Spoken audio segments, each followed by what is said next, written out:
مسلسل حرفيا جميل جدا ولامم حاجات كتير جدا معاه. المسلسل من بطولة سيد رجب وسوسن بدر، ومن اخراج كمال منصور، ومن تأليف هاني كمال. المسلسل ده يمكن طويل عن الباقيين شوية، لو انت بتحب المسلسلات الطويلة وما بتزهقش بسرعة فاتفرج عليه. المسلسل مكون من 60 حلقة لكن مش هتحس فيهم بملل. اسمع مني، اتفرج عليه وهيعجبك. ومن هنا نيجي لبونبوناية الحلقة واحلى مسلسل من وجهة نظري في المجموعة اللي احنا قلناها.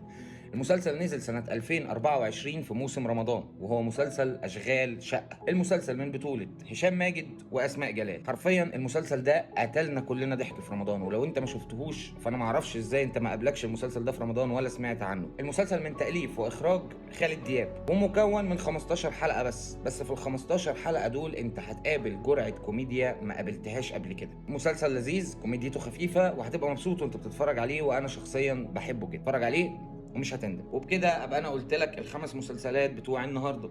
سلام.